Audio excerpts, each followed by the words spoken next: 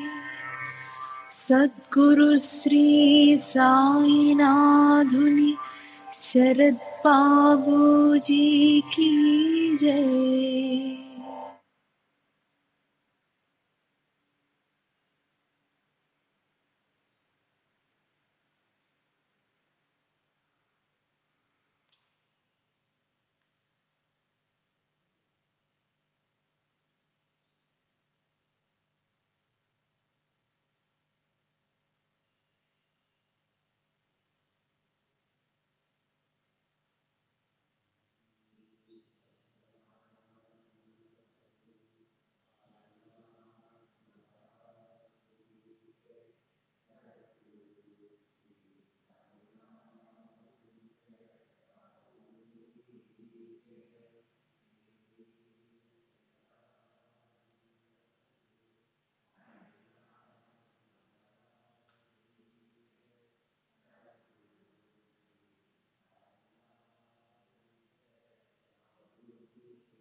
श्री सच्चिदानंद सद्गुरु साईनाथ महाराज की जय।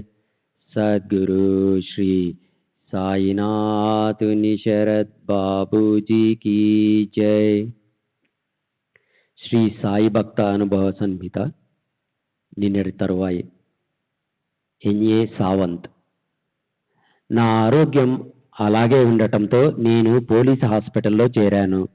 వారు నన్ను పరీక్షించి నాకు టైఫాయిడ్ వచ్చినట్లుగా నిర్ధారించారు. ఆ జ్వరం 17 రోజుల వరకు తగ్గలేదు. తర్వాత ఒక రాత్రి నా కలలో నల్లని దుస్తులు ధరించి తలకు నల్ల గుడ్డ కట్టుకున్న బలిష్ఠుడైన ఒక వ్యక్తి నన్ను ఈడ్చుకొని వెళ్ళసాగాడు. నేను బాబా బాబా అని అరవసాగాను. వెంటనే తెల్లని దుస్తులు ధరించిన వ్యక్తి వచ్చి ఆ నల్లని వ్యక్తితో పోట్లాడి నన్ను అతని బారి నుండి విడిపించాడు. నేను బాబా దత్త మహారాజ్ అంటూ అరిచాను. వెంటనే నేను పూజించే బాబా ఫోటో నుండి బాబా బయటకు వచ్చి నాకు దర్శనమిచ్చి అంతర్ధానమయ్యారు. అప్పటికే ఆ తెల్లని వ్యక్తి నల్లని వ్యక్తి మాయమయ్యారు. ఆ సమయంలో నాకు సబ్జా ఆకులు సాంబ్రాణి కడ్డీల సువాసన వచ్చింది. తర్వాత నా జ్వరం తగ్గిపోయింది.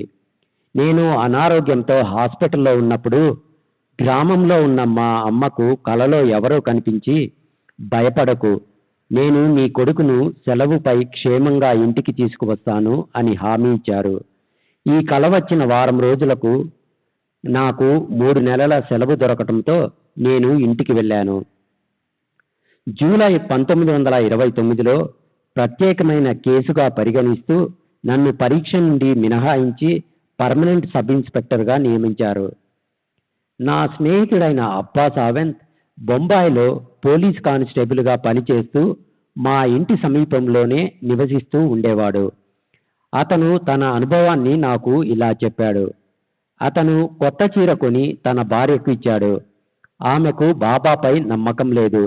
అందువల్ల ఆమె, నీవు ఈ చీరను బాబా ఇచ్చిన బహుమతిగా చెబుతున్నావు, కానీ నీవు కష్టపడి సంపాదించిన డబ్బుతోనే కదా ఈ చీరను కొన్నది అని భర్తతో పలికి ఆ రాత్రి చీరను టేబుల్పై పెట్టింది. మరుసటి ఉదయం లేచి చూసేసరికి టేబుల్పై ఉన్న చీర మధ్యలో నిప్పు కణిక పెట్టినట్లుగా పై మడత నుండి క్రింది మడత వరకు కాలిపోవడంతో పనికి రాకుండా పోయింది. ఇది చూచి ఆమె, బాబా రేపు మరొక కొత్త చీర ఇస్తారేమో చూద్దాం అన్నది. మరుసటి రోజు అనుకోని రీతిలో అప్పా సావంత్కు కొంత డబ్బు వచ్చింది. ఆ డబ్బుతో మరొక కొత్త చీర కొని తన భార్యకు ఇచ్చాడు. డిసెంబర్ 2వ తేదీ 1936 సాకోరి.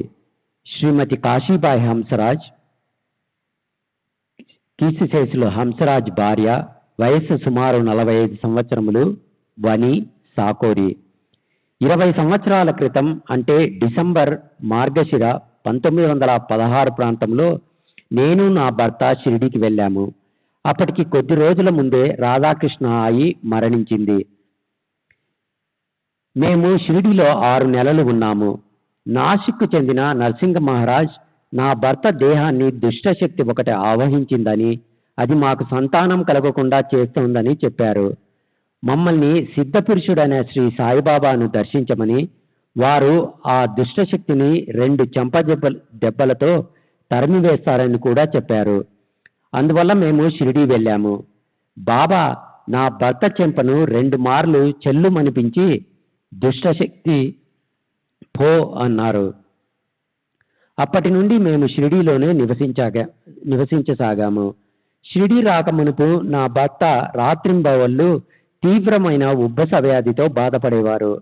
బాబాను దర్శించిన తర్వాత ఆ వ్యాధి తీవ్రత తగ్గింది. పగలు మాత్రమే ఉండేది, రాత్రిళ్ళు ఇబ్బంది పెట్టేది కాదు. 6 నెలలు గడిచిన తర్వాత పగలు కూడా రావటం మాని పూర్తిగా నివారణమైంది. మేము అక్కడ ఉన్న రోజుల్లో బాబా రాత్రిళ్ళు దగ్గుతూ ఉండేవారు. నా భర్త ఉబ్బస వ్యాధిని నివారించే క్రమంలో బాబా చేసిన ఒక చమత్కారాన్ని గురించి తప్పక చెప్పాలి. మేము షిరిడీలో ఉన్నప్పుడు బాబా నా భర్తను పుల్లని ఘాటైన పదార్థాలు తినవద్దని, ముఖ్యంగా పెరుగు తినడం మానివేయమన్నారు. కానీ నా భర్తకు పెరుగు అంటే ప్రాణం. చావనైనా చేస్తాను కానీ పెరుగు తినకుండా ఉండలేను అనేవాడు. షిరిడీ వంటి గ్రామంలో మధ్యాహ్నం పూట పెరుగు అంత సులభంగా లభించేది కాదు. అందువల్ల రాత్రి పాలు కాచి చల్లారబెట్టి తోడు వేసి ఆ పాత్రను ఉట్టిపై పెట్టేదానిని. ప్రతిదినం మధ్యాహ్న ఆరతికి హాజరైన తర్వాత ఇంటికి వచ్చి భోజనానికి కూర్చునేవాళ్ళం. కానీ ఉట్టి మీద గిన్నెలో పెరుగు ఉండేది కాదు. రోజు ఒక పిల్లి ఇంట్లో దూరి ఎత్తుగా ఉన్న ఆ ఉట్టి మీదికి ఎగిరి పెరుగు తినేసేది. ఇలా దాదాపు 2 నెలల పాటు జరిగింది. నా భర్త ఒకరోజు మధ్యాహ్నం ఆరతికి వెళ్లకుండా ఇంట్లోనే ఉండి పిల్లి కోసం కాపు కాశాడు. అది రోజూ వచ్చినట్లే ఆ రోజు కూడా వచ్చి ఉట్టి మీద కెరిగి పెరుగులో మూతి పెట్టింది. నా భర్త దానిని కర్రతో గట్టిగా కొట్టి తరిమివేశాడు. పెరుగు తినకుండా పిల్లిని తరిమివేయగలిగాడు, కానీ పిల్లి మూతి పెట్టినందున ఆ పెరుగు పనికి రాకుండా పోయింది. ఆ రోజు మధ్యాహ్నం భక్తులందరూ మసీదుకు చేరి బాబా వద్ద ఊదీ ప్రసాదం తీసుకున్నారు. మేము కూడా మసీదుకు వెళ్ళాము. జోగ్, కాకా దీక్షిత్, శ్యామ, బూటి మొదలైన భక్తులు అక్కడ ఉన్నారు. బాబా నా భర్తను ఉద్దేశించి భక్తులతో, ఒక మూర్ఖుడు పుల్లని ఘాటైన పదార్థాలు తిని చావాలనుకుంటున్నాడు, కానీ నేను వాడిని అలా చేయనివ్వను. ఈ రోజు పిల్లి రూపంలో అతనింటికి వెళ్ళాను. అతడు నా వీపు మీద ఎలా కొట్టాడో చూడండి అంటూ తమ కఫ్ని ఎత్తి వీపుని చూపించారు. వారి వీపుపై బెత్తంతో కొట్టిన విధంగా వాత తేలి ఉంది. ఎంత ఆశ్చర్యం! నా భర్త అప్పటి నుండి పుల్లని పదార్థాలు, పెరుగు తినడం మానివేశాడు. ఇది తనకున్న ఉబ్బస వ్యాధి త్వరగా తగ్గడానికి దోహదపడింది. షిరిడీ వచ్చిన కొత్తలో నేను రోజు నా భర్తకు ఉబ్బసానికి మందు ఇచ్చేదాన్ని. ఇది చూసి బాబా తమకు ఉబ్బస వ్యాధి ఉందని, నేను నా భర్తకు మందిస్తున్నట్లుగానే బాబాకు కూడా వేల మంది స్త్రీలు మందు ఇవ్వగలరని అన్నారు.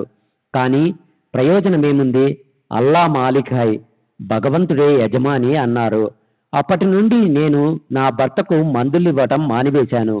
ఏ మందులు లేకుండానే నా భర్త ఉబ్బస వ్యాధిని బాబా నయం చేశారు. 1 సంవత్సరం పాటు ఆ వ్యాధి రాలేదు, కానీ 1918-19లో ఉబ్బసం తిరిగి పెట్టింది. అప్పుడు సియాన్లో ఉన్న ఉపాసిని బాబా నా భర్త వ్యాధిని నయం చేశాడు. బాబా ఎన్నో విషయాలు చెప్తుండేవారు. వాటిలో కొన్ని నాకు గుర్తు ఉన్నాయి.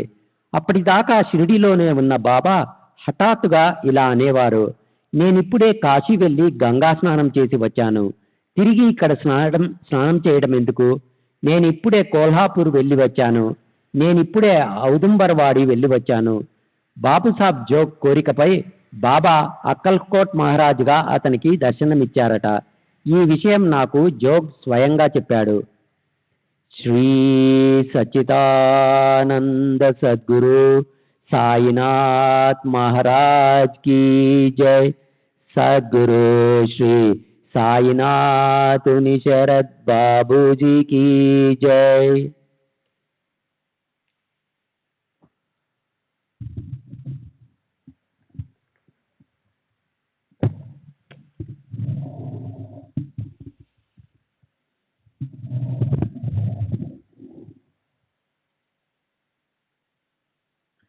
సెప్టెంబర్ 26వ తేదీ 1936 విల్లేపార్లే.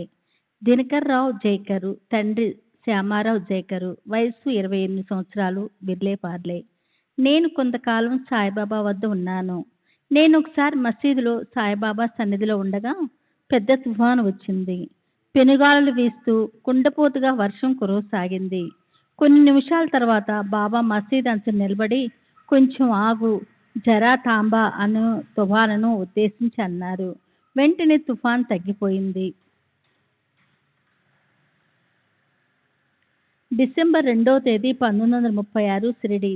శ్రీమతి బిక్కుబాయి అంటే శ్రీ బయ్యాజీ పాటిల్ భార్య, వయసు సుమారు 42 సంవత్సరాలు, మరాఠీ, షిరిడి. నా పుట్టినిల్లు అహ్మద్నగర్లో ఉంది. అక్కడ బాలాసాహెబ్ గణేష్ అను ప్లేట్ ఉండేవాడు. అతను రాధాకృష్ణ అయి తాతగారు. అతని ఇంట్లోనే ఆయి ఉండేది. ఆయి నా స్నేహితురాలు. ఆయి దగ్గర సాయిబాబా ఫోటో ఒకటి ఉండేది. ఆమె ఆ ఫోటోకు భక్తితో ఆరాధిస్తూ పూజించేది. ఆమె ద్వారానే నేను సాయిబాబాను గురించి విన్నాను. తాను బాబా వద్దకు వెళ్ళాలనుకుంటున్నట్లుగా ఆయి నాతో చెప్పింది. నాకు చిన్న వయసులోనే సంగమనేర్లోనున్న ఒక వ్యక్తితో వివాహమైంది. కానీ పెండ్లైన కొంతకాలానికి నా భర్త మరణించాడు. నా స్నేహితురాలు రాధాకృష్ణాయి బాబా సేవ చేసుకుంటూ షిరిడీలో ఉండటంతో నేను నా 14వ ఏట అంటే 1908లో సంగమనేర్ నుండి ఇక్కడికి అంటే షిరిడీ వచ్చాను. బంజర్గాంకు చెందిన గంగగిరి మహారాజు వాడాకు సమీపంలోనున్న చింత చెట్ల క్రింద పెద్ద ఎత్తున నామ సప్తాహం నిర్వహించారు. ఆ సప్తాహానికి ప్రతిరోజు ఎంతోమంది యాత్రికులు హాజరయ్యేవారు. ఈ యాత్రికులలో సంగమనేరు చెందిన భక్త బృందం ఒకటి ఉంది. వారు తిరిగి వచ్చేటప్పుడు నా స్నేహితురాలు రాధాకృష్ణాయి పంపిన బాబా ఫోటో, బర్ఫీ, ప్రసాదం తెచ్చి ఇచ్చారు. ఆమె నన్ను షిరిడీకి వచ్చి ఉండమని ఆహ్వానించినట్లు కూడా చెప్పారు. ఆమె ఆహ్వానం మేరకు నా ఆస్తిని, బంగారు నగలను వదిలేసి షిరిడీ వెళ్ళి బాబాను దర్శించాను. బాబా నన్ను ఆయనతో ఉండి సేవ చేసుకోమని ఆదేశించారు. నా భర్త యుద్ధంలో మరణించినందువల్ల నాకు నెలకు ₹6 వంతున పింఛన్ వస్తుంది. 1916వ సంవత్సరం ఆఖర్లో, అంటే ఆయి చనిపోయిన 2 నెలల తర్వాత నేను పింఛన్ తెచ్చుకోవటానికి అహ్మద్ నగర్లో వెళ్ళాను. పింఛన్ తీసుకుని తిరిగి వస్తూ బాబాకు సమర్పించడానికి ఒక పూలమాల, పేడాలు, పుచ్చకాయ కొని కోపరగాంలోని గోదావరి తీరానికి చేరాను. నా స్నేహితురాలు ఆయన్ని అక్కడే దహనం చేసిన విషయం గుర్తుకొచ్చి నా మనసు వికలమైంది. తర్వాత షిరిడీ చేరి మసీద్కి వెళ్ళాను. పూలమాలను బాబా మెడలో వేయటానికి ముందుగా వెళ్ళగా అశాంత చిత్తంతో తెచ్చిన ఆ పూలమాల నాకు అక్కర్లేదు. తళాళ హర్ మలాక్ నకో అంటూ బాబా దాన్ని నిరాకరించారు. నేను ఎంతో కష్టపడి అహ్మద్ నగర్ నుండి ఆ పూలమాలను తెచ్చినందువల్ల దాన్ని స్వీకరించమని దీక్షిత్ కూడా బాబాను ప్రార్థించాడు. అప్పుడు నేను ముందుకెళ్ళి పూలమాలను బాబా మెడలో వేయటానికి చేతులు 2 పైకెత్తాను. చిత్రంగా పూలమాల 3 ముక్కలైంది. ఒక చేతిలో ఒక ముక్క, రెండవ చేతిలో మరో ముక్క మిగిలిపోయి 3వ ముక్క క్రింద పడిపోయింది. అది ఎలా తెగిందో నాకు అర్థం కాలేదు. తిరిగి బాబా నాకు అక్కర్లేదు అన్నారు. తర్వాత నేను తెచ్చిన పేడాలు, పుచ్చకాయ ముక్కలు వారి ముందుంచాను. బాబా వాటిని తీసుకొని భక్తులందరికీ పంచారు. నేను ఒక పుచ్చకాయ ముక్కను తీసుకొని దాని చెక్కు తీసి వారికిచ్చి తినమని ప్రార్థించాను. దీక్షిత్ కూడా తినమని ప్రార్థించాడు. బాబా, ఈమె గోదావరి ఒడ్డున కూర్చొని విలపిస్తూ కన్నీరు కార్చింది. హృదయవేదంతో తెచ్చిన వీటిని నేను స్వీకరించును అన్నారు. నేను గోదావరి తీరంలో ఏడుస్తూ తమ భక్తురాల్ని అంతటి హేయమైన చావు నుండి కాపాడలేకపోయారని బాబాను నిందించిన విషయం వాస్తవమే. బాబాకు నా హృదయవేదన తెలిసినందువల్లే నేను తెచ్చిన వాటిని స్వీకరించలేదు. బాబా ప్రతిరోజు మధ్యాహ్నం భోజనం చేసే సమయంలో నాకు ఒక గిన్నె నిండా ఆహారం ఇచ్చేవారు. నేను ఆ ప్రసాదాన్ని ఇంటికి తీసుకుని వెళ్ళేదాన్ని. బాబా మహాసమాధి చెందిన రోజు నేను దిక్కులేని దానినని అయ్యానన్న బాధతో హృదయ విదారకంగా విలపించాను. బాబా, మిమ్మల్ని ఇక చూడలేను కదా అని దుఃఖిస్తూ బయటకు వచ్చాను. అప్పుడు రాత్రి 10 గంటలై ఉంటుంది. ఇంటి వాకిలి వద్ద ఒక పాము కనిపించింది. బాబానే పాము రూపంలో దర్శనమిచ్చారని తలచి, బాబా, మిమ్మల్ని ఈ సర్పరూపంలో గుర్తించలేను. నాకు తెలిసింది మీ సాయిబాబా రూపం మాత్రమే అన్నాను. పాము అదృశ్యమైంది. డిసెంబర్ 3వ తేదీ 1936 షిరిడి. ఒక గుమస్తా, వయసు 44 సంవత్సరాలు, పార్సీ, బొంబాయి ఆఫీసు. 1913లో ప్రప్రథమంగా నేను షిరిడీలోని శ్రీ సాయిబాబా వద్దకు వెళ్ళాను. దానికి కారణం నా స్నేహితులు కొందరు షిరిడీలోనున్న సాయిబాబా ఒక్కరే నా సోదరుడిని పిచ్చిని నయం చేయగలరని చెప్పారు. ఎంతోమంది వైద్యులచే చికిత్స చేయించినా నయం కాకపోవడంతో స్నేహితుల సలహా మేరకు నేను నా సోదరుని తీసుకొని షిరిడీ వెళ్ళాను. అక్కడ కొన్ని రోజుల తర్వాత అతని ఆరోగ్యం కొంచెం మెరుగైనట్లు అనిపించింది. మమ్మల్ని వెళ్ళి పొమ్మనటంతో బొంబాయి తిరిగి వచ్చాము. కానీ తిరిగి వచ్చిన తర్వాత అంతకుముందు కన్నా పిచ్చి అధికమైంది. తల్లికి, ఇతర కుటుంబ సభ్యులకు ఎంతో ఇబ్బందిని కలుగజేశాడు. నేను అతని పరిస్థితి వివరిస్తూ బాబాకు జాబు వ్రాశాను. బాబా అతన్ని తీసుకుని తిరిగి షిరిడీ రమ్మని ఆదేశించారు. వారి ఆదేశం మేరకు అతన్ని తీసుకొని షిరిడీ వెళ్ళాను. అక్కడ అమిదాస్ మెహతా సంరక్షణలో నా సోదరుని నుంచి అతని ఖర్చులకు ప్రతి నెల ₹30 పంపుతూ ఉండేవాడిని. అక్కడ నా సోదరుడు ప్రతిదినము హారతికి హాజరవుతూ బాబా ఊది తీర్థము సేవిస్తూ కొన్ని నెలలు గడిపిన తర్వాత బాబా కృప వల్ల అతని పిచ్చి పూర్తిగా నయమై ఆరోగ్యవంతుడయ్యాడు. ఎన్నో రకాల మందులు ఎన్ని రోజులు వాడినా తగ్గని జబ్బు కేవలం బాబా కృపతో నయం కావటం అనేది ఒక అద్భుతం. అప్పటి నుండి మాకు బాబాపై ప్రగాఢ నమ్మకము, భక్తి ఏర్పడ్డాయి. నేను నా గదిలో వారి ఫోటోను పెట్టుకుని పూజిస్తుండేవాడిని. నేను యువకుడినైనందువల్ల ప్రాపంచిక ప్రయోజనాలను ఆశించి మాత్రమే అప్పుడప్పుడు షిరిడి వెళ్ళి బాబాను దర్శించేవాడిని. నేను మొదట బాస్రాలోను, తర్వాత 1917 నుండి 1918 వరకు సియోజ్లోను ఉండి విలాసవంతమైన జీవనం గడుపుతూ జీవితం పట్ల సరైన దృక్పథం లేక నిర్లక్ష్యంగా ఉండేవాడిని. బాబా మహాసమాధి చెందిన తర్వాత ఉన్నత ఆధ్యాత్మిక జీవితం వైపు నా దృష్టి మళ్ళింది. నేనెప్పుడూ వారిని ఆధ్యాత్మిక ప్రగతి గుర్తించి ప్రార్థించలేదు. మొదట నా సోదరుని అనారోగ్యము, తర్వాత నా ఇద్దరి చెల్లెళ్ళ వివాహము మొదలైన సమస్యలు నా మనసుకు తొలిచేసేవి. వీటి పరిష్కారం కొరకు నేను బాబాను ఆర్తిగా ప్రార్థించాను. వారిని పూర్తిగా విశ్వసించాను. వారి కృప వల్ల నా చెల్లెళ్ళకు వివాహాలు జరిగాయి. బాబా నా కోరికలన్నీ తీర్చారు. నాకు 1920లో బాబా కృప వల్ల వివాహమైంది. అప్పుడు నాకు 100 రూపాయల జీతం మాత్రమే వచ్చేది. అది నా కుటుంబాన్ని పోషించడానికి సరిపోదు. అయినప్పటికీ నాకు బాబా ఆశీస్సుల వల్ల వివాహమై నాకు ఒక కుమారుడు, కుమార్తె కలిగారు. నా భార్యకి ఎప్పుడూ అనారోగ్యంగా ఉండేది. నేను ఆమె ఆరోగ్యం కొరకు బాబాను ప్రార్థించేవాడిని. ఈ మధ్య ఒక నెల రోజుల ముందు నా భార్య పరిస్థితి ప్రమాద స్థితికి చేరింది. నా భార్య చనిపోతే ఆ విఘాతకాన్ని తట్టుకోలేక 70 సంవత్సరాల వృద్ధురాలైన మా అమ్మ కూడా మరణిస్తుందేమోనని భయపడ్డాను. అందువల్ల నా భార్యను బ్రతికించమని బాబాను తీవ్రంగా ప్రార్థించాను. బాబా సంకల్పానుసారము నా భార్య కోలుకుంది. కానీ వృద్ధాప్యం తప్ప ఏ అనారోగ్యం లేని మా అమ్మ అకస్మాత్తుగా డబల్ న్యూమోనియాతో చనిపోయింది. నా తండ్రి చాలా సంవత్సరాల ముందే 1904లో మరణించాడు. నాకు 12 సంవత్సరాల వయసున్నప్పుడు బాబా తరచూ కలలో కనిపించేవారు. నేనెప్పుడూ వారి పటాన్ని చూస్తూ నమస్కారం చేసుకునేవాడిని. బాబా నా కల్లో కనిపించారంటే అది నన్ను పట్టి పీడిస్తున్న ఏదో కీడును తొలగించడానికో లేక నాకు రాబోయే ప్రమాదాన్ని నివారించడానికో సూచన అని నా అభిప్రాయము. బాబాతో నా అనుభవం సంతోషదాయకమైనది. ఎప్పుడూ నేను వారి సన్నిధికి వెళ్ళినా ఏ చీకు చింత లేకుండా అన్ని సమస్యలు మరచి ఆనంద పారవస్యంలో తేలిపోయేవాడిని. అది ఎంతో అద్భుతము. ఇప్పటికీ వారు కలలో కనిపించినప్పుడు అదే విధమైన అనుభూతిని పొందుతాను. బాబా దయామయులు, సర్వజ్ఞులు. ఇది దక్షిణ విషయంలో కూడా నాకు అవగతమైంది. నేను చాలా పేదవాడిని. 1913లో నేను వారి దగ్గరికి వెళ్ళినప్పుడు నా నెల జీతం 60 రూపాయలు. బాబా నన్ను దక్షిణ అడిగేవారు. ఒక్కోసారి మొత్తం నా జేబులో ఉన్నదంతా కూడా తీసేసుకునేవారు. ఒకసారి నా దగ్గర 8 రూపాయలు ఉన్నాయి. వారు ఈ మొత్తాన్ని దక్షిణగా స్వీకరించారు. నా దగ్గరున్న పైకాన్నంతా చివరి పైసా వరకు వారికి సమర్పించడానికి నాకు ఎటువంటి అభ్యంతరం లేదని వారికి చెప్పాను. ఆపై వారు దక్షిణ అడగలేదు. నా దగ్గరున్నదంతా వారికి సమర్పించినప్పుడు కూడా నాకు ఎలాంటి ఇబ్బంది కలగలేదు. వారు మనకి ఇవ్వడం ద్వారా అనుగ్రహించడమే కాదు, మన దగ్గర నుండి తీసుకోవడం ద్వారా కూడా మనల్ని అనుగ్రహించేవారు.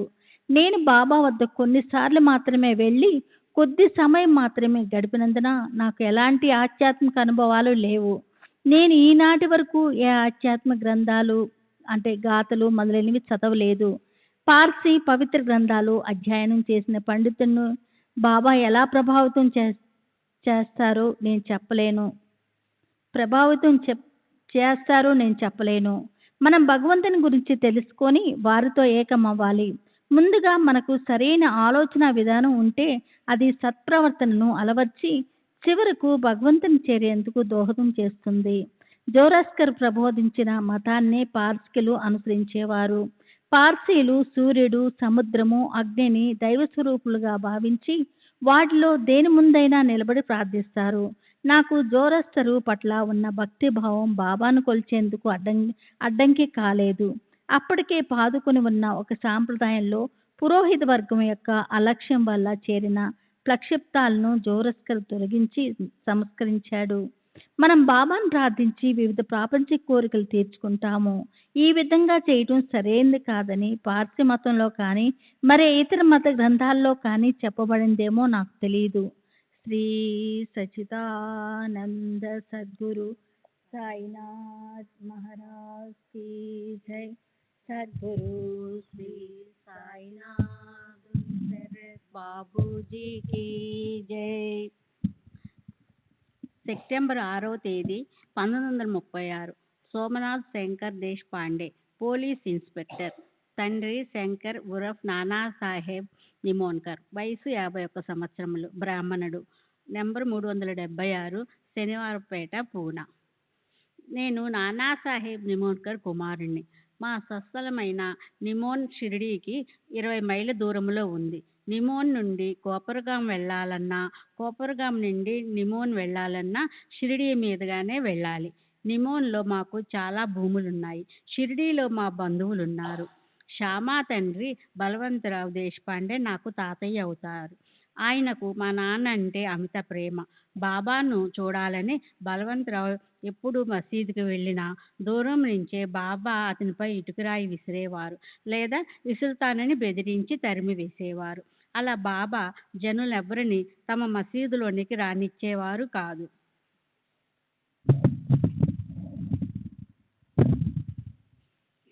ఒకసారి బలవంతరావు సాయిబాబాను అందరూ పిచ్చి పకీర్ అంటారు.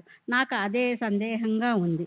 నువ్వు నాతో వచ్చి వారిని చూసి నీ అభిప్రాయం చెప్పు అని మా నాన్నను బాబా వద్దకు తీసుకెళ్లారు. మా నాన్న మసీదుకు వెళ్ళినప్పుడు మాత్రం బాబా రాళ్ళు రువ్వలేదు.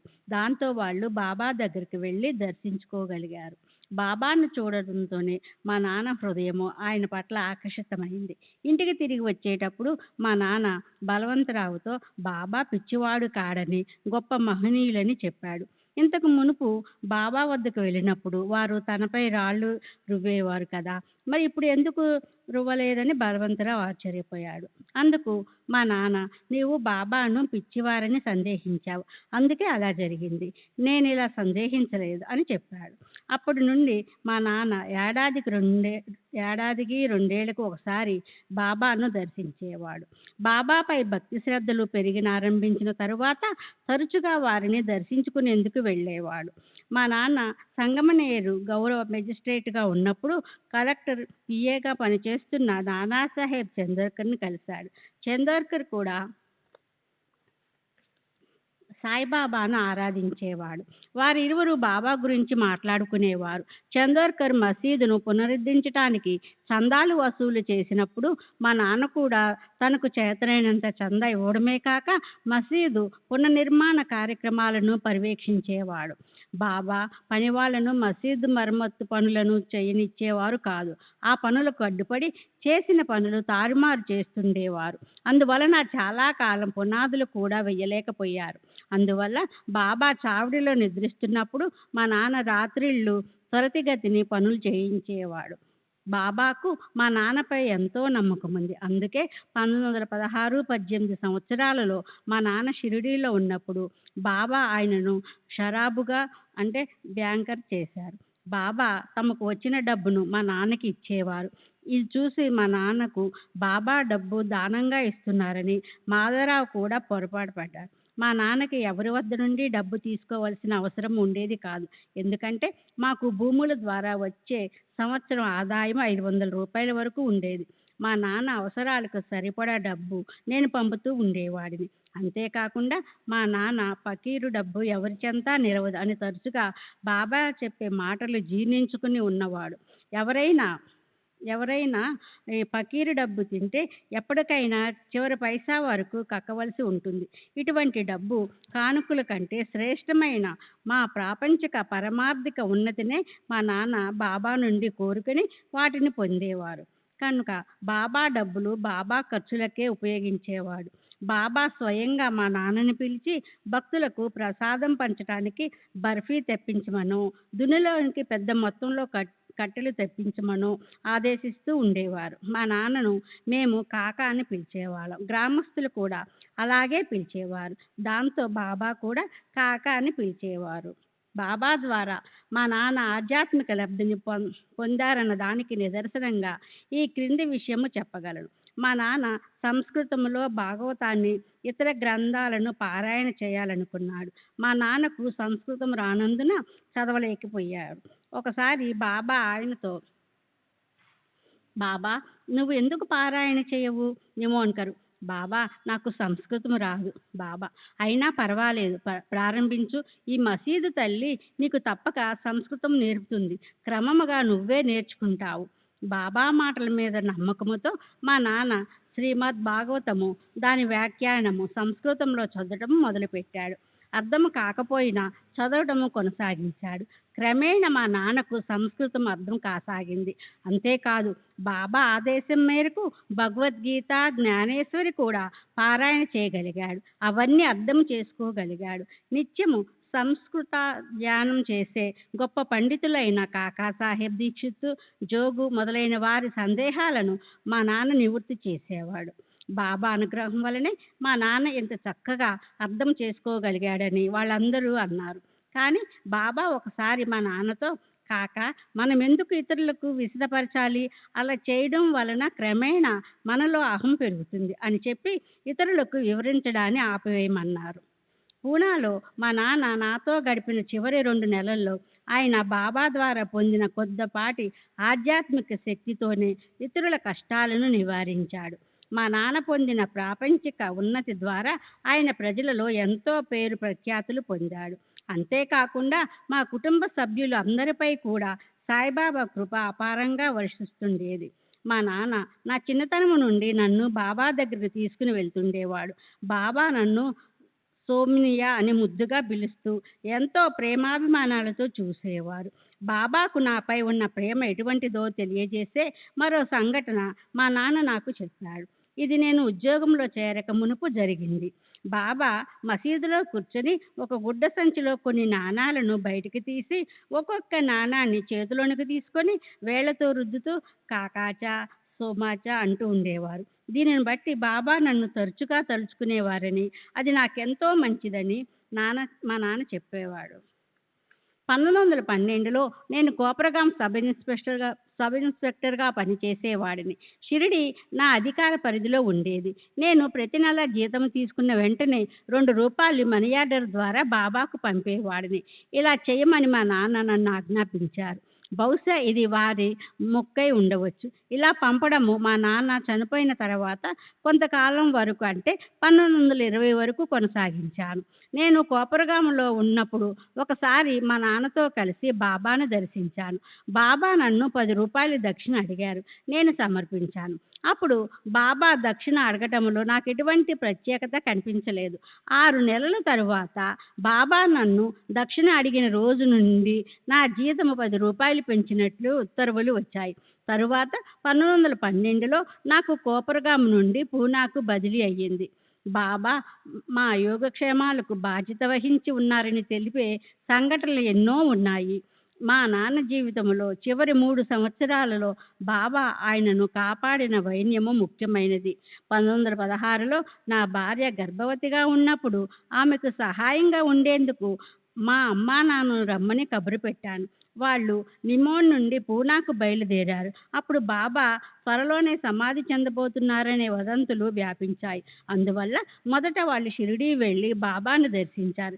అప్పుడు బాబా వాళ్ళను అక్కడే ఉంచేశారు. వాళ్ళను పూనా వెళ్ళడానికి కానీ తిరిగి నిమోన్ వెళ్ళడానికి కానీ అనుమతించలేదు. వారు ఎందుకలా అనుమతి నిరాకరించారో మా నాన్నకు అర్థం కాలేదు. మాధవరావు మా నాన్న తరపున బాబాను అనుమతి కోరాడు. బాబా, నా మనుషులను చంపదలిచావా ఏం? కాక నీ అబ్బ సొమ్ము ఏమైనా తింటున్నాడా? మాధవరావు: అతని కోడలు గర్భవతి, ఆమెకు సహాయం కావలసి ఉంది. బాబా: అరే కాక, నువ్వేమీ ఆందోళన పడకు, భగవంతుడు సహాయం చేస్తాడు అని మా నాన్నను ఉద్దేశించి అన్నారు. ఇంకా నన్ను సమాధి చేసి వెళ్ళు అని బాబా మా నాన్నతో అన్నారు.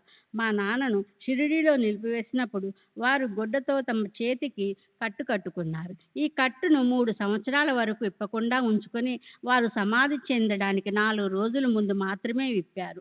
బాబా సమాధి చెందిన 4 నెలల తర్వాత మా నాన్న మరణించారు. ఆ విషయాన్ని ఆయన ముందే ఊహించి, అంటే బాబా సమాధి చెందిన 3-4 రోజుల తర్వాత షిరిడీ విడిచి వెళుతూ మాధవరావుకు చెప్పాడు. నా తల్లిదండ్రులు షిరిడీలో ఉన్నప్పుడు వారు ఎలాగైనా మా దగ్గరికి వస్తారనే ఉద్దేశంతో మేము చివరి వరకు అప్రయత్నంగా ఏర్పాట్లు చేసుకోలేదు. అకస్మాత్తుగా ఒక రాత్రి నా భార్య తనకి పురిటి నొప్పులు వస్తున్నాయని చెప్పింది. వెంటనే నేను 10 గంటల సమయంలో టాంగా తెప్పించుకొని ఆమెను పూనా మున్సిపల్ ఆసుపత్రికి మున్సిపల్ ప్రసూతి ఆసుపత్రికి తీసుకెళ్ళాను. ఆమెను చూసుకోవలసిన నర్సు నాకు పక్క గదిలో మాట్లాడుతూ ఉంది. సుమారు 11 గంటల సమయంలో అప్పుడే పుట్టిన బిడ్డ ఏడుపు వినిపించింది. నా భార్య ఎవరు సహాయం లేకుండా సుఖంగా మగబిడ్డను ప్రసవించింది. ఇంచుమించు అదే సమయంలో షిరిడీలో బాబా మా నాన్నతో ఒక స్త్రీ ఉంది. ఆమెను ఒక ప్రదేశానికి తీసుకెళ్లారు. ఆమె సుఖంగా ఒక మగబిడ్డను ప్రసవించింది అని అన్నారు. ప్రసవమైన వెంటనే నా సోదరునితో బాబాకు అప్పుడు షిరిడీలో ఉన్న మా తల్లిదండ్రులకు మిఠాయిలు పంపాను. సాధారణంగా బిడ్డ పుట్టినప్పుడు ఆత్మీయులకు మిఠాయిలు పంచడం ఆనవాయితీ. వెంటనే పూనా బయలుదేరి వచ్చి ఇంట్లో తోడుగా ఉండమని మా తల్లిగారికి కబురు కూడా పెట్టాను. కానీ ఆమెను కూడా పూనా పంపడానికి బాబా అనుమతించలేదు. బిడ్డ పుట్టినప్పుడు బాబా అన్న మాటలు మా నాన్న నా సోదరునితో చెప్పాడు. అది 1916 భాద్రపదం. మా కుటుంబంపై బాబా రక్షణను తెలియజేసే మరో సంఘటన వివరిస్తాను. 1917 డిసెంబర్లో పూనాలో ప్లేగు వ్యాధి చెలరేగింది. నిమోన్లో నా సోదరుని భార్య ప్రసవించింది. 2-3 ఏళ్ల వయసున్న నా కుమారుడు గోపాలును తీసుకుని క్రిస్మస్ సెలవులలో నేను నిమోన్ బయలుదేరాను. దారిలో మేము షిరిడీలో ఆగి బాబాను దర్శించాము. బాబా నన్ను నిమోన్ వెళ్ళడానికి అనుమతిస్తూ బిడ్డను రక్షించుకో అంటూ ఊది ప్రసాదించారు. ఇది బాబా నా కుమారుడు గోపాల్కి ఇచ్చిన ఆశీర్వాదం అనుకుని వాడి నొసటిపై ఊది రాసి టాంగాలో నిమోన్ బయలుదేరాను. నేను నిమోన్ చేరేసరికి నా సోదరుని 12 రోజుల బిడ్డకు సుస్థి చేసి అపస్మారక స్థితిలోకి వెళ్ళింది. ఒళ్ళంతా చల్లబడిపోయింది. తల్లిదండ్రులు ఆశ వదులుకొని బిడ్డ మరణించిందని అనుకున్నారు. బాబా షిరిడీలో చెప్పింది ఈ బిడ్డ గురించేనని, గోపాల్ గురించి కాదని నాకప్పుడు అర్థమైంది. బాబా ఇచ్చిన ఊది కోసం వెతికాను. కానీ అది ప్రయాణంలో ఎక్కడో పడిపోయింది. నేను ఆ బిడ్డను నా ఒడిలోనికి తీసుకొని కాపాడమని మనస్ఫూర్తిగా బాబాను ప్రార్థించాను. 15 నిమిషాలలో బిడ్డ కోలుకుంది. క్రమేణా ఆరోగ్యం చేకూరింది. ఆ బిడ్డను దైవదత్తంగా భావించి దత్త అని నామకరణం చేశారు.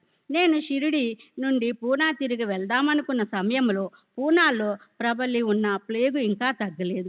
కానీ నాకు సెలవులు లేకపోవడంతో నేను 3/1/1917లో తిరిగి డ్యూటీలో చేరవలసి ఉంది. కానీ బాబా నాకు అనుమతి ఇవ్వడానికి సుముఖంగా లేరు. మా నాన్న బాబా చేతిలో ఊదిపెట్టి నన్ను ఆశీర్వదించి పంపమని ఒత్తిడి తెచ్చారు. మేము జనవరి 3వ తారీఖున పూనా చేరేసరికి మా ఇంటి యజమానికి ప్లేగు సోకి మంచంలో ఉన్నాడు.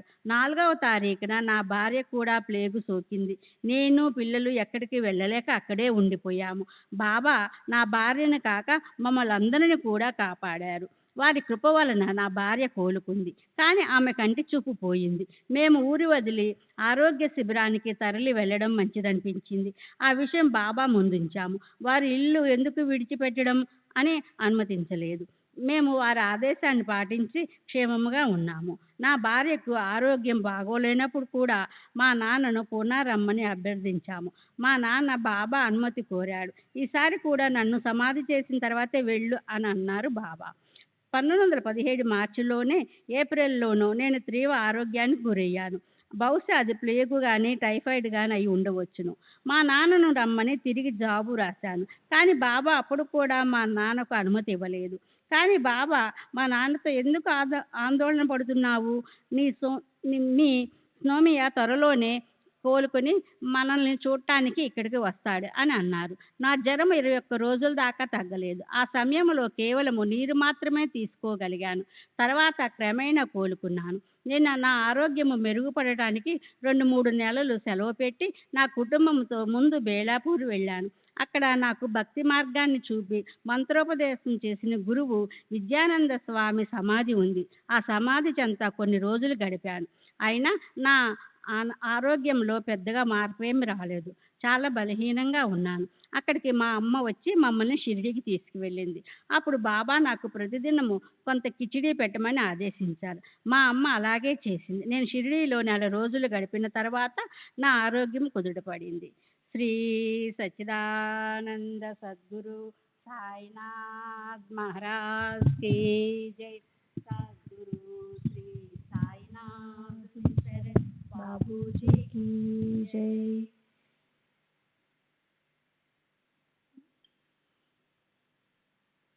బాబా సమాధి చెందడానికి కొద్ది రోజుల ముందు నేను వారి వద్ద ఉన్నాను. అప్పుడు బాబాకు అనారోగ్యంగా ఉంది. భక్తులందరూ ఆదుర్దాగా ఉన్నారు. నేను తిరిగి వెళ్లేందుకు సెలవు కోరితే బాబా అనుమతిచ్చేందుకు ఇష్టపడలేదు. కానీ నాకు పని ఉన్నందువల్ల నేను పూనా వెళ్ళిపోయాను.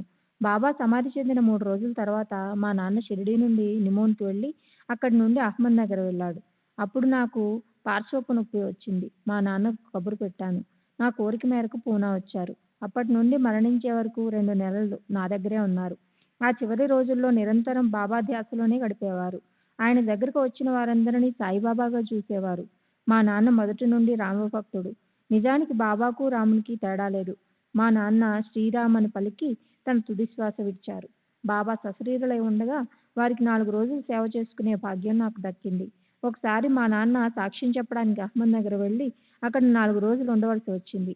మా నాన్న తాను బాబాకు చేసే సేవలకు అంతరాయం కలగకుండా ఆయన బదులు నన్ను షిరిడీలో ఉంచారు.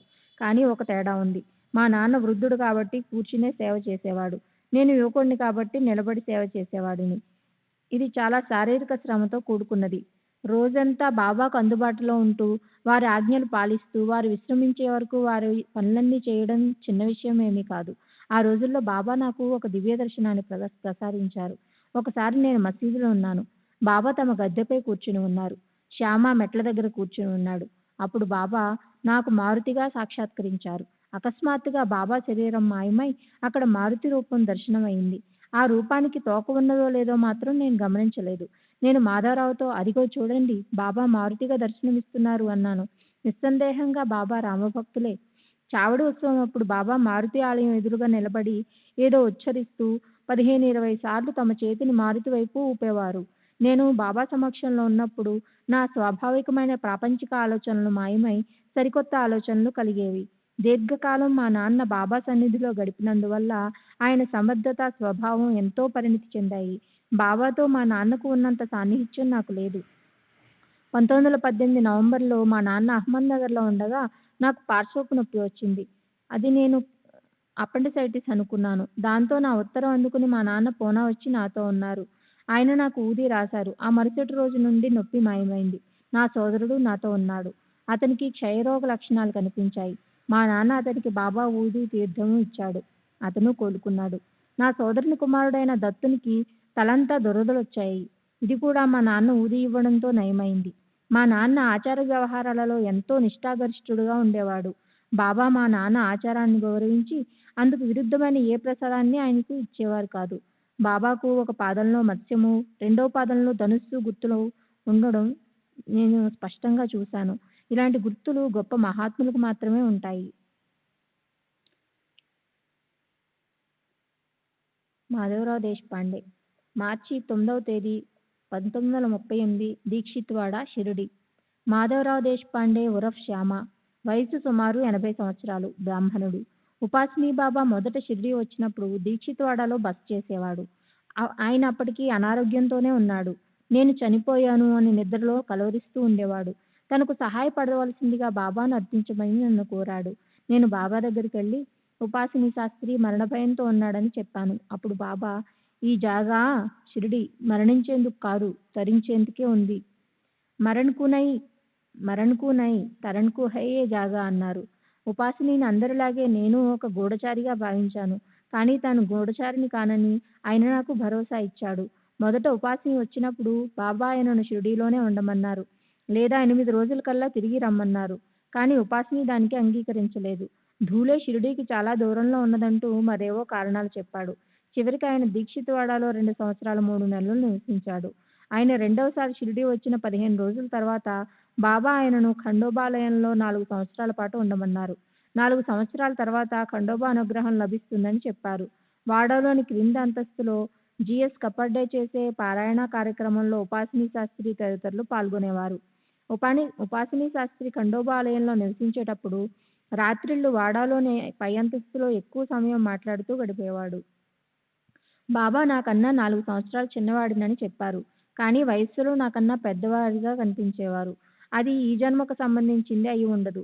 పూర్వజన్మలలో వారితో నాకున్న అనుబంధాన్ని గురించి బాబా, నీవు నేను గత జన్మలో ఒకే వీధిలో నివసించేవాళ్ళం అన్నారు. 3 సంవత్సరాల పాప శాంతి ఖిర్వండీకర్ బావిలో పడినప్పుడు బాబా ఆ పాపకు దెబ్బ తగలనీయకుండా పట్టుకున్నారు. బాబా అనుగ్రహం వల్ల ఆ పాప రక్షింపబడింది. ఆమె బాబా సోదరిగా చెప్పుకునేది. ఈ సంఘటన 1915 ప్రాంతంలో జరిగింది. అప్పుడు ఆ పాప తండ్రి బాబా ఖిర్వండీకర్, ఇప్పుడు ఆయన చనిపోయాడు, షిరిడీలోనే నివసించేవాడు. ఆ పాప బావిలో పడినప్పుడు కాకాసాహెబ్ దీక్షిత్, బూటీ మొదలైన భక్తులు కూడా షిరిడీలో ఉన్నారు. ఇప్పుడు ఆమెకు వివాహమై తన భర్తతో మన్మాడ్కు 30 మైళ్ళ దూరంలో ఉన్న మాలేగాంలో నివసిస్తూ ఉంది. మా కుటుంబం నిమోన్కు చెందినది. నేను పుట్టింది కూడా అక్కడే. నాకు 2 సంవత్సరాల వయసున్నప్పుడు మా నాన్న ఇక్కడికి అనగా షిరిడీ వచ్చి స్థిరపడ్డాడు. నేను పెరిగింది, చదివింది ఇక్కడే. నేను షిరిడీలో ఉన్న పాఠశాలలో సహాయ ఉపాధ్యాయునిగా పనిచేసేవాడిని. నాతో పాటు లక్ష్మణ్ మాస్టర్ అను మరో ఉపాధ్యాయుడు కూడా పనిచేసేవాడు. నానారత్న పార్ఖీ మా హెడ్ మాస్టర్. మా స్కూలు శ్యామకర్ణ కోసం నిర్మించిన గుర్రపుశాల ఉన్న చోట్ల ఉండేది. స్కూలు గోడకున్న కిటికీ నుండి పక్కనే ఉన్న మసీదు కనిపించేది. ప్రజలందరూ పిచ్చి ఫకీర్గా భావించే బాబాను నేను ఆ కిటికీ గుండా అప్పుడప్పుడు చూస్తుండేవాడిని. అప్పుడు నాకు వారిపై గౌరవభావం ఉండేది కాదు. నేను రాత్రిళ్ళు స్కూల్లో నిద్రిస్తున్నప్పుడు బాబా ఇంగ్లీష్, హిందీ మొదలైన భాషల్లో మాట్లాడుతుండడం వినిపించేది. ఆ సమయంలో మసీదులో ఉన్నది బాబా ఒక్కరే. అప్పుడు అందరూ అనుకుంటున్నట్టు బాబా పిచ్చివాడు కాదని, అద్భుత శక్తులు గల మహాత్ములని నాకు నమ్మకం కలుగసాగింది. నేను షిరిడీలో ఉపాధ్యాయునిగా 5-6 సంవత్సరాలు పనిచేసిన తర్వాత నాకు మరో ప్రాంతానికి బదిలీ అయ్యింది. అప్పుడు నా స్థానంలో గణు మాస్టర్ నియమించబడ్డాడు. ఉద్యోగాన్ని వదిలేసిన తర్వాత అప్పుడప్పుడు బాబాను దర్శించేవాడిని. తర్వాత 5-6 నెలలకు బాబా దైవమన్న నమ్మకం కలిగింది. చిదంబర్ కేశవ్ గాడ్గిల్ అను భక్తుడు పూనాకు చెందిన భీమశంకర్ ఆలయంలో నివసిస్తున్న సాధువును దర్శించాడు. ఆ సాధువు గాడ్గిల్ను షిరిడీలో ఉన్న శ్రీ సాయిబాబా వద్దకు వెళ్ళమని ఆదేశించారు. వారి ఆదేశం మేరకు అతడు షిరిడీ వచ్చాడు. అప్పుడు నేను స్కూల్లోనే పనిచేస్తున్నాను. ఇక్కడ ఒక గొప్ప సాధువు ఉన్నారట కదా, ఎక్కడున్నారు అని నన్ను అడిగాడు. నేను షిరిడీలో అలాంటి వారు ఎవరూ లేరని చెప్పి మసీదు వైపు చూపిస్తూ, ఇక్కడ ఉన్నది ఈ పిచ్చి ఫకీరే అని బదిలిచ్చాను. శ్రీ సచ్చిదానంద సద్గురు సాయినాథ్ మహారాజ్ కీ జై. సద్గురు శ్రీ సాయినాథుని శరత్ బాబూజీకి జై. గాడ్గిల్తో పాటు వామన్ అను గ్రామాధికారి, సీతారాం పట్వారన్ అను విద్యాధికారి, టాంగా నడిపే అతను కూడా వచ్చారు. గాడ్గిల్తో పాటు మేమందరం మసీదుకు వెళ్ళాము. మేము మసీదు మెట్లు ఎక్కుతున్నప్పుడు బాబా ఆవేశంగా అరుస్తూ తిట్ల వర్షం కురిపించారు. మెట్లు ఎక్కనివ్వలేదు. నేనొక ముస్లిం ఫకీరును. వెళ్ళి ఆ భీమశంకర ఆలయంలోనున్న సాధువు కాళ్ళపై పడు అన్నారు. బాబా తిట్టినప్పటికీ ఆ మాటలు గాడ్గిలిలో నమ్మకాన్ని, ఆనందాన్ని కలుగచేశాయి. బాబా పిచ్చివాడు కాదని, వారొక జ్ఞాని అని తెలుసుకున్నాడు. అప్పటి నుండి షిరిడీకి తరచుగా వచ్చి బాబాను దర్శించసాగాడు. బాబాకు ప్రగాఢ భక్తుడయ్యాడు. ఆనంద్ వారి అసలు పేరు కాదు. 1878 ప్రాంతాలలో సమాధి చెందిన అక్కల్కోట మహారాజ్ భక్తుడు. ఆయన ఏవలాకు 6 మైళ్ళ దూరంలోనున్న సావర్ గాం అను గ్రామంలో ఒక మఠాన్ని స్థాపించి నివసించేవారు. ఆ స్వామి కేవలం కపీనం మాత్రమే ధరించేవారు. వారు సాక్షాత్కారం పొందిన గొప్ప మహనీయులు. నేను, నందారాం మార్వాడి, మరికొంతమంది 1885లో వారిని మఠంలో దర్శించినప్పుడు వారి వయసు 95 సంవత్సరాలు. మా తిరుగు ప్రయాణంలో మాతో పాటు ఆయన కూడా షిరిడీ వచ్చి సాయిబాబాను దర్శించారు. ఆయన, సాయిబాబా ఒకరినొకరు చూసుకున్నారు, కానీ ఏమీ మాట్లాడుకోలేదు. ఆ స్వామి తిరిగి వచ్చి సాయిబాబా పేడకుప్పపై ఉన్న వజ్రం లాంటి వారు అని బాబా గురించి తమ అభిప్రాయం చెప్పారు. ఇప్పుడు 60 సంవత్సరాల వయసున్న బాలాచోపడ్కు అప్పుడు 7 సంవత్సరాలు. గంగాగిర్ మహారాజ్ షిరిడీ వచ్చి హోమం, నామసప్తాహం నిర్వహించాడు. నామసప్తాహం చివర్లో పెద్ద ఎత్తున అన్న సంతర్పణ కార్యక్రమం జరిగింది. ఒకసారి మాత్రమే జరిగిన ఈ కార్యక్రమానికి భక్తులు ఎక్కువ సంఖ్యలో హాజరయ్యారు. ఈ కార్యక్రమం ఆనందస్వామి సాయిబాబాను దర్శించిన చాలా కాలానికి జరిగింది. శ్రీ సచ్చిదానంద మహారాజ్ కీ జై. సద్గురు శ్రీ సాయినాథుని శరత్ బాబూజీకి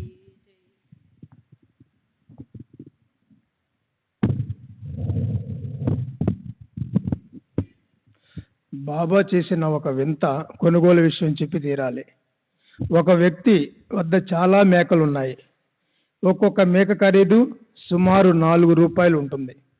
బాబా అతని వద్ద నుండి 2 మేకలను 32 రూపాయలకు కొన్నారు. ఈ విషయం తెలిసి నేను తాత్య బాబా దగ్గరికి వెళ్ళి మేకల కొనుగోలు విషయంలో బాబా మోసపోయారని, ఒక్కొక్క మేక ఖరీదు 4 రూపాయల కన్నా ఎక్కువ చేయదని చెప్పాము. అప్పుడు బాబా బజారు నుండి 11 రూపాయలకు పప్పులు తెప్పించి వాటికి పెట్టారు. ఆ తర్వాత తాము ఎందుకలా చేశారో బాబా వివరించారు. ఆ 2 మేకలు వారి వంక దీనంగా చూశాయని, వాటిని తాము గుర్తుపట్టామని చెప్పారు. ఆ మేకలు గత జన్మలో స్త్రీలని, వారిరువురు తమను సేవించుకునేవారని చెప్పారు. కానీ వారిద్దరూ తీవ్రంగా కొట్లాడుకుంటూ చివరికి ఒకరినొకరు చంపుకున్నారు. వాళ్ళు ఈ జన్మలో మేకలుగా పుట్టారని చెప్పారు. ఆ తరువాత బాబా ఆ మేకలను తిరిగి వాటి యజమానికే ఇచ్చివేశారు. బాబా కాలంలో రోహిల్లాలు చాలా మంది వచ్చేవారు. వారిలో పిష్యా ఒకడు. నీమ్గాంలో బాబా సాహెబ్ డేంగ్లే, అతని తమ్ముడు నానా సాహెబ్ డేంగ్లే అను భూస్వాములు ఉండేవారు. వారు ప్రభుత్వ అధికారులు కాకపోయినా వారికి ప్రభుత్వ అధికారులలో మంచి పరపతి ఉండేది. నేను స్కూల్లో ఉపాధ్యాయునిగా పనిచేస్తున్నప్పుడు నానా సాహెబ్ డేంగ్లే బాబా వద్దకు వచ్చాడు. నానా సాహెబ్ నిమోన్కర్ నాకన్నా 5-6 సంవత్సరాలు పెద్దవాడు. అతను షిరిడీలో బాబాను సేవిస్తూ చాలా కాలం నివసించారు.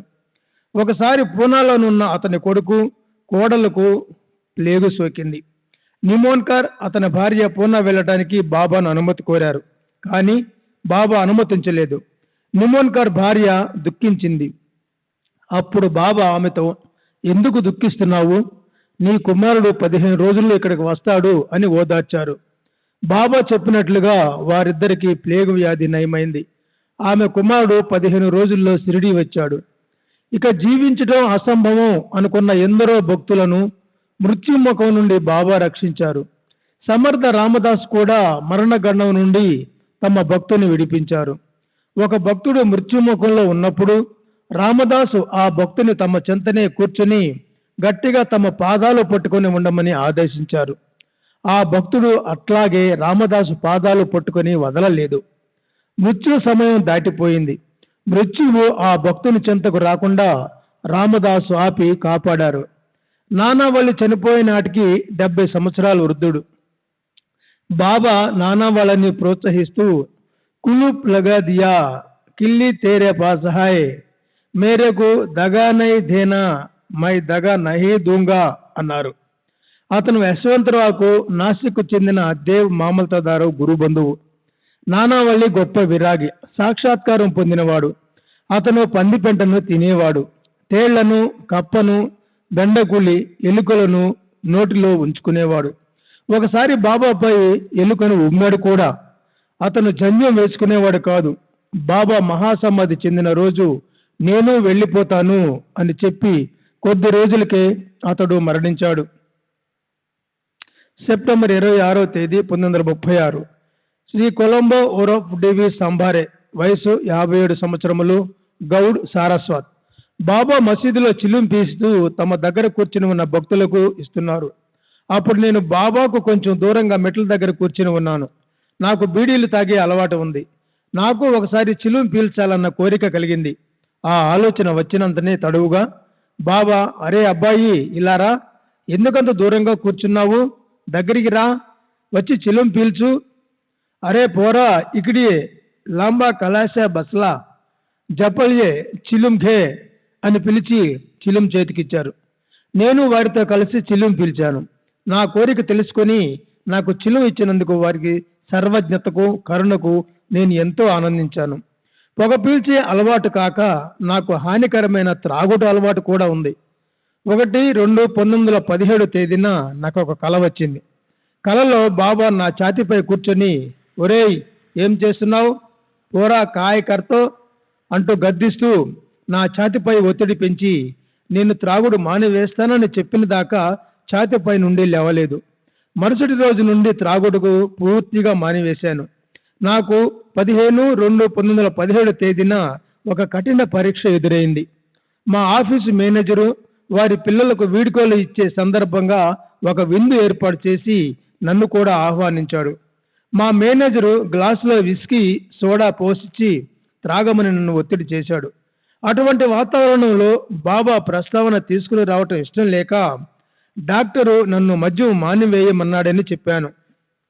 కానీ మా మేనేజరు ఆ అభ్యంతరాన్ని పట్టించుకోకుండా త్రాగమని బలవంత పెట్టాడు. ఇంతలో ఒక అద్భుతం జరిగింది. కరెంటు పోయి లైట్లు ఆరిపోయాయి. మేనేజరు కరెంటు ఎందుకు పోయిందో తెలుసుకోవడానికి వెళ్ళాడు. చీకటిలో నా ప్రక్కన కూర్చున్న అతను నా గ్లాసులోని విస్కీ త్రాగేశాడు. మేనేజర్ వచ్చి తన కోరిక మేరకు నేను త్రాగానని భావించి సంతృప్తి చెందాడు. బాబా దక్షిణ అడగటంలో ఒక నీతి దాగి ఉండేది. అది మనలోని దంబాలు పలుకు గుణం, దురాశ, మొక్కులు తీర్చకుండా ఎగవేయుట మొదలైన వాటిని నశింపజేసేది. పై సంఘటన జరిగిన కొన్ని నెలల తర్వాత నేను ఒకసారి షిరిడీలో ఉన్నప్పుడు బాబా భక్తులందరినీ దక్షిణ అడిగారు, కానీ నన్ను మాత్రం అడగలేదు. నేను నా అలవాటు మార్చుకున్నందుకు ప్రతిఫలంగా బాబా దక్షిణ విషయంలో నాకు మినహాయింపు ఇచ్చారని అనుకున్నాను. వాడాకు వెళ్ళిన తరువాత భక్తులతో బాబా నన్ను మాత్రం దక్షిణ అడగకపోవడం గురించి దంబాలు పలికాను. వెంటనే నన్ను మసీదుకు రమ్మన్నట్లు బాబా నుండి ఆదేశం రావటంతో నేను షిరిడి వెళ్ళాను. బాబా నన్ను 2 రూపాయలు దక్షిణ అడిగారు. నేను సమర్పించాను. బొంబాయిలోని ముగాబత్కు చెందిన ముద్రణాలయం యజమాని కూడా బాబాను దర్శించేందుకు షిరిడి వచ్చాడు. అతని వద్ద 18 రూపాయలు కొంత చిల్లర ఉంది. అతను ఆ డబ్బంతా దాచమని నాకు ఇచ్చాడు. ఎందుకంటే బాబా తనను దక్షిణ అడిగినప్పుడు తన దగ్గర డబ్బు లేదని చెప్పి తప్పించుకోవచ్చని అతని ఉద్దేశం. నేను బాబాకు 2 రూపాయలు దక్షిణ ఇవ్వటానికి వెళ్ళినప్పుడు అతను మసీదులో ఉన్నాడు. బాబా అతనిని కూడా 2 రూపాయలు దక్షిణ అడిగారు. అతను తన దగ్గర డబ్బేమీ లేదని చెప్పబోయేలోగా నన్ను చూపించి ఇతని దగ్గర తీసుకుని ఇవ్వు అన్నారు. తను పన్నిన పన్నాగం బాబాకు తెలిసిపోయిందని గ్రహించి అతను నా దగ్గర దాచిన డబ్బు నుండి 2 రూపాయలు తీసుకుని బాబాకు సమర్పించాడు.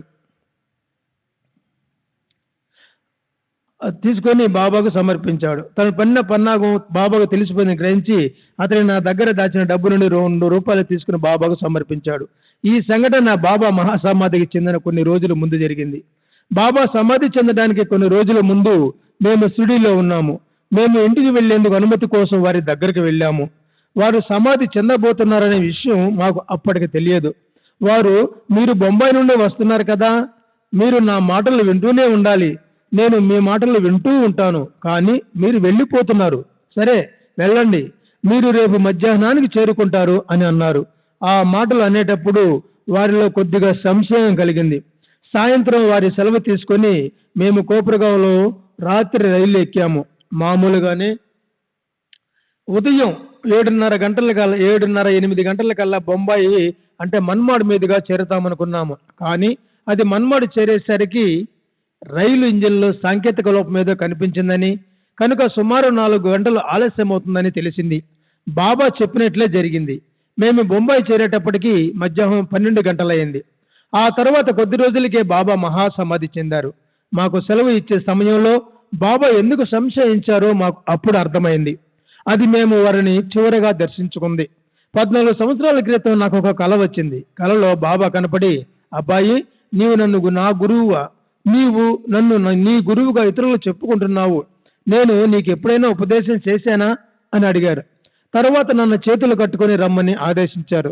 నేను అలా చేసిన తర్వాత నాకు ఒక మరాఠీ శ్లోకాన్ని చెప్పి దానిని వల్లివేయమన్నారు. నేను కలలో దాన్ని పలుమార్లు వల్లించాను. ఇది బాబా నాకు చేసిన ఉపదేశంగా భావించాను. కానీ నిద్ర మేల్కొన్న తర్వాత ఆ మరాఠీ శ్లోకం కొంచెం కూడా గుర్తుకు రాలేదు. ఇప్పటికీ అది జ్ఞప్తికి తెచ్చుకోలేకపోతున్నాను. 2 సంవత్సరాల క్రితమే నాకు 55 సంవత్సరాలు పూర్తయ్యాయి. మా కంపెనీ రూల్స్ ప్రకారం 55 సంవత్సరాలకు పదవి విరమణ చేయాలి. నేనందుకు సిద్ధపడి తగిన ఏర్పాట్లు చేసుకున్నాను. అప్పుడు నాకు ఒక కల వచ్చింది. కలలో మా డైరెక్టర్ కనిపించి నేను కంపెనీ విడిచి వెళ్ళనవసరం లేదని చెప్పారు. ఇంతవరకు నన్నెవరూ పదవి విరమణ చేయమని ఆదేశించలేదు. నాకు 5 కుమార్తెలు, 1 కుమారుడు ఉన్నారు. నాకెన్నో కుటుంబ బాధ్యతలు ఉన్నాయి. కానీ నా బరువు బాధ్యతలన్నీ బాబానే చూసుకుంటున్నారు. నేనెప్పుడు బాబాను ప్రత్యేకించి ఏ కోరిక తీర్చమని ప్రార్థించలేదు. మన కోరికలు ఏమిటో, మనకు ఏది మంచిదో ఏది ఇవ్వాలో ఆయనకు తెలియదా? మనం పలుమార్లు అడిగి విసిగిస్తే గాని ఆయన మన కోరికలు తీర్చరా? మాకు సంబంధించిన విషయాలను బాబా ఇచ్చుకు వదిలిపెట్టడంలో మాకు సంతృప్తి ఉంది. మేము ఆనందంగా ఉన్నాము. శ్రీ సచిదానంద సద్గురు సాయినాథ్ మహారాజ్ కి జై.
శ్రీ సచ్చిదానంద సద్గురు సాయినాథ్ మహారాజ్ की जय.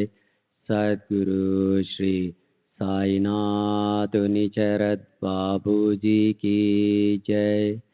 साई रहम नजर करना, बच्चों का पालन करना. साई रहम नजर करना, बच्चों का पालन करना. जाना तुमने जगत पसारा, सब ही झूठ जमाना. जाना तुमने जगत पसारा, सब ही झूठ जमाना. साई रहम नजर करना, बच्चों का पालन करना. साई रहम नजर करना, बच्चों का पालन करना. दास गणों कहे अब क्या बोलूं, मैं अंधा हूँ बंदा आपका, मुझसे पथ दिखलाना. मैं अंधा हूँ बंदा आपका, मुझसे पथ दिखलाना. साई रहम घर करना, बच्चों का पालन करना. साई रहम नजर करना, बच्चों का पालन करना. दास गणों कहे अब क्या बोलो, थक गए मेरी रचना. दास गणों कहे अब क्या बोलो, थक गए मेरी रचना. साई रहम नजर करना, बच्चों का पालन करना. साई रहम नजर करना, बच्चों का पालन करना. रहम नजर कर अब मोरे साई, तुम बिना नहीं मुझे माँ बाप भाई रहम नजर कर। मैं अंधा हूँ बंदा तुम्हारा, मैं अंधा हूँ बंदा तुम्हारा, मैं ना जानू मैं ना जानू मैं ना जानू। इलाही रहम नजर कर, रहम नजर कर। अब मोरे साई तुम बिना नहीं मुझे बाप भाई रहम नजर कर। खाली जमाना मैंने गमाया, खाली जमाना मैंने गमाया। साथिया के रखा, साथिया के रखा, साथिया के रखा। तुम बिना कोई रहम नजर कर, रहम नजर कर। अब मोरे साई तुम बिना नहीं मुझे बाप भाई रहम नजर कर। अपने मस्जिद का झाड़ू गनू है, अपने मस्जिद का झाड़ू गनू है। मालिक हमारे, मालिक हमारे, मालिक हमारे। तुम बाबा साई रहम नजर कर, रहम नजर कर। अब मोरे साई तुम बिना नहीं मुझे माँ बाप भाई रहम नजर कर। श्री सच्चिदानंद सद्गुरु साईनाथ महाराज की जय। सद्गुरु श्री साईनाथ निचर बाबूजी की जय।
श्री सच्चिदानंद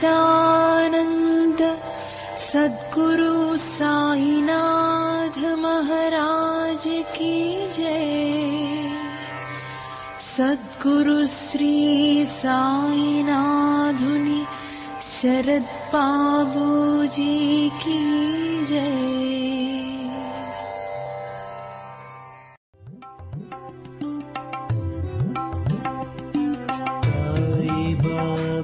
साई बाबा साई बाबा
साई